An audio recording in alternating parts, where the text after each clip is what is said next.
Comment faire pour discuter avec quelqu'un avec qui vous êtes en conflit absolu? Quand vous voulez résoudre le conflit, mais que vous procrastinez cette conversation parce que vous savez que ça va être la catastrophe. Eh bien, aujourd'hui, je vais vous donner la réponse à cette question. Bonjour, je suis Sébastien avec le marketeur français et dans cette série de vidéos appelée les lectures du lundi, je partage avec vous les pépites issues des livres qui ont le plus marqué ma vie d'entrepreneur au cours des 10 dernières années. Parmi les 500 livres que j'ai lus de développement d'entreprise, marketing, communication, business, délégation, recrutement, développement personnel et professionnel, eh bien, je retire les pépites les plus importantes pour les partager avec vous. Et aujourd'hui, c'est un cas un petit peu particulier. Je vais vous parler d'un livre que je n'ai pas lu et qui a pourtant changé ma vie. C'est un peu étrange, n'est-ce pas? Ce livre s'appelle « Les conversations cruciales », « Crucial Conversations ». Je crois qu'il existe en français, je ne sais pas. Je l'ai eu en anglais, mais de toute façon, faites comme moi. Recevez le conseil et comprenez-le, et peut-être que ça vous suffira. Mais si vous parlez anglais, je vous recommande vivement pour le contenu.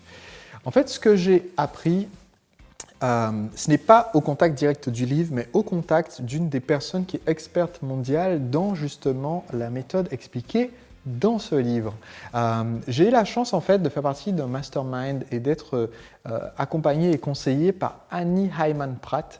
Et Annie, en fait, quand elle était adolescente, c'est une femme entrepreneur, mais quand elle était adolescente, elle s'est retrouvée propulsée au poste de PDG de l'entreprise familiale, qui était en fait une chaîne de café. Ils avaient 7 magasins. Elle s'est retrouvée comme ça à devoir gérer cette chaîne de 7 magasins, à devoir déléguer, coacher des managers, coacher ensuite des franchisés, les aider à avoir des résultats, résoudre d'énormes situations de conflits de gens qui géraient des régions avec plusieurs magasins et résoudre la situation de conflit alors qu'elle était beaucoup plus jeune qu'eux. Et en fait, elle a appris avec les auteurs de ce livre à avoir ce qu'elle appelle des conversations cruciales. Et qu'est-ce que c'est qu'une conversation cruciale? C'est justement quand il y a un enjeu élevé sur la conversation, quand on a beaucoup d'affectifs et de stress qui fait qu'on a peur que la conversation parte de travers, eh bien, il faut utiliser une structure particulière pour être sûr que la conversation ait une issue positive.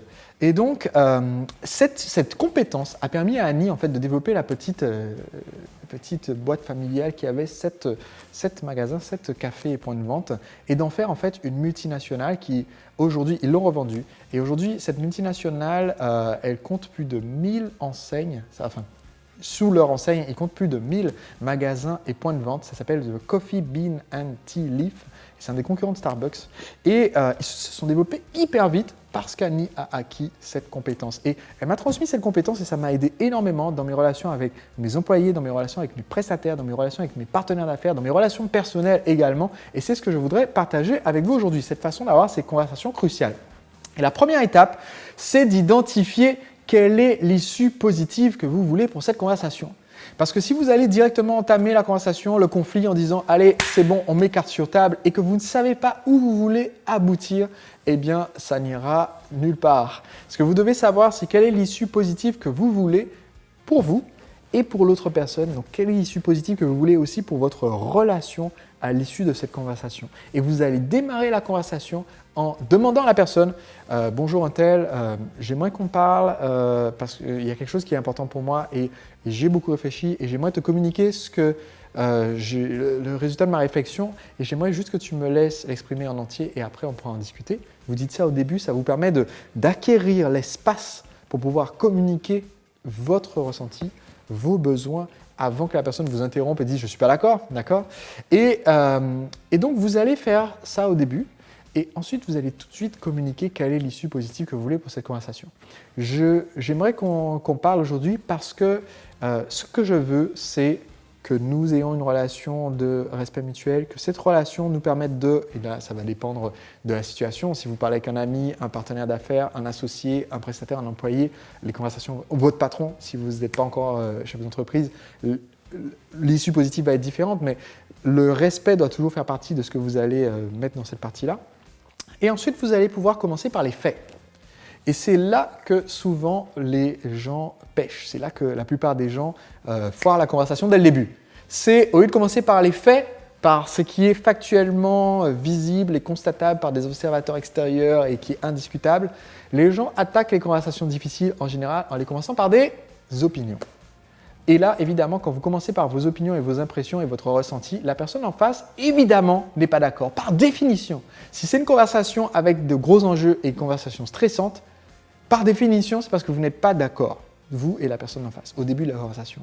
Et donc, si vous commencez avec vos interprétations, opinions, ressentis, ce qui est à l'intérieur de vous, par définition, vous commencez sur un terrain qui est instable. Vous commencez sur un terrain où, dès le début, d'emblée, on n'est pas d'accord. Vous allez vous faire interrompre tout de suite, la personne va dire « Non mais oh, je t'arrête tout de suite, n'importe quoi. » D'accord ? Et ça ne va pas. Et évidemment, ça ne va pas vous mener à l'issue positive que vous voulez pour cette conversation. Donc, comment est-ce qu'on fait ? Eh bien, ce qu'on va faire, c'est qu'on va démarrer la conversation sur un terrain d'entente solide, tangible, qui sont les faits. C'est-à-dire, voilà ce que j'ai constaté au cours des derniers jours, des dernières semaines et des derniers mois. Et on va expliquer ce qu'on a constaté. On va mettre aucun mot qui soit une impression. Donc, je ne peux pas constater, par exemple, que j'ai été trahi. Je ne peux pas constater que j'ai été vexé. Je ne peux pas constater. Non, ça, c'est dans ma tête. Ce que j'ai constaté, c'est qu'on a un rendez-vous chaque lundi à 15h, mais que ça fait 3 lundis d'affilée où le rendez-vous ne peut pas avoir lieu parce qu'il y a toujours quelque chose qui prend la place de notre rendez-vous. Et ça peut être une conversation qu'on a dans notre vie personnelle comme dans notre vie professionnelle d'ailleurs. Ça, c'est un fait. Et la personne en face ne conteste pas. Si, par définition, un fait, c'est quelque chose qui peut être observé, on ne peut pas contester. Et donc, ça vous donne une base sur laquelle vous allez pouvoir ensuite expliquer quelle est votre interprétation et vous devez rendre très très clair que vous n'êtes pas en train d'essayer de dire que c'est la réalité, vous dites simplement que c'est votre interprétation. Vous allez dire, mais voilà, moi, du coup, l'impression que j'ai eue, et j'avoue que c'est comme mon impression, c'est pas... C'est juste... Comment je me suis ressenti? J'ai eu l'impression que tu essaies d'éviter le rendez-vous. Je ne dis pas que c'est le cas, mais je dis que c'est comme ça que moi je l'ai perçu. Que tu essaies d'éviter ce rendez-vous et voici ce que ça m'a fait ressentir. Et là, on est dans le ressenti. Et comme vous avez clairement été clair sur le fait que c'est votre interprétation, même si la personne peut avoir sa propre interprétation qui est complètement différente des faits, peut-être que la raison pour laquelle elle n'est pas venue au rendez-vous, elle vous le dira plus tard. Peut-être que c'est parce que justement, il y avait telle et telle autre urgence qu'elle pensait être tellement importante pour vous qu'elle ne voulait pas vous décevoir, donc elle a travaillé sur ça au lieu de venir au rendez-vous. Mais elle peut être donc avec une interprétation différente, mais elle ne peut pas vous dire que ce que vous avez ressenti n'est pas ce que vous avez ressenti. Donc quand vous allez dire voilà ce que j'ai ressenti, ça doit être très clair que c'est, encore une fois, ça vient de vous, c'est de l'intérieur, etc. Et donc, on ne peut pas vous dire ah non mais non, tu t'es pas senti comme ça.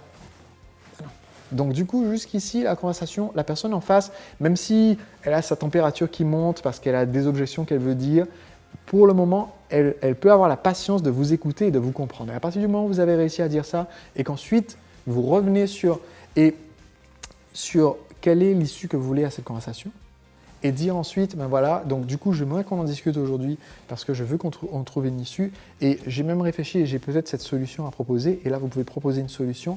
Là, la personne avec qui vous discutez a tout le contexte qui lui permet d'entendre cette conversation, d'arriver jusqu'au bout, d'entendre votre proposition, de réfléchir à votre proposition et d'y penser de façon relativement objective. Et c'est là que vous pouvez ouvrir la porte en demandant qu'est-ce que tu en penses, une fois que vous avez dit tout ça. Et ça, c'est une vraie compétence. Si vous ne l'avez pas, je vous recommande de pratiquer avec les outils concrets qui sont donnés dans ce livre. J'ai eu la chance, moi, d'être coaché par quelqu'un qui est une experte formée par les auteurs. Et c'est pour ça que je vous dis que c'est un cas particulier parce que j'ai le livre, elle me l'a offert, mais j'ai tellement pratiqué avec elle cet outil que je n'ai pas encore lu le livre. Donc, c'est un des cas rares où un livre a changé ma vie sans que j'ai lu le livre. C'est quand même pas mal, grâce aux conversations que j'ai eues. Et je voulais partager ce secret avec vous parce que votre capacité à avoir des conversations clés comme ça, c'est une capacité essentielle. Dans un épisode précédent, la semaine dernière, je vous ai expliqué l'importance de savoir négocier. Eh bien, là, il est essentiel que vous soyez capable d'avoir des conversations tout court avant même d'être capable de négocier. Donc, c'était un des conseils, une des pépites que je partage avec vous chaque lundi. Je vous retrouve lundi prochain à 19h pour le prochain épisode des lectures du lundi. Si vous n'êtes pas encore abonné, cliquez simplement sur le lien ci-dessous et vous pourrez vous abonner pour recevoir gratuitement la vidéo lundi prochain. C'était Sébastien, le marketeur français. Je vous retrouve la semaine prochaine. Et aujourd'hui, j'aimerais partager avec vous quelque chose que j'ai appris grâce à Jeff Walker. Jeff Walker est un consultant en marketing américain et l'auteur du livre Launch qui n'est pas encore traduit en français mais a été vendu, il paraît, récemment.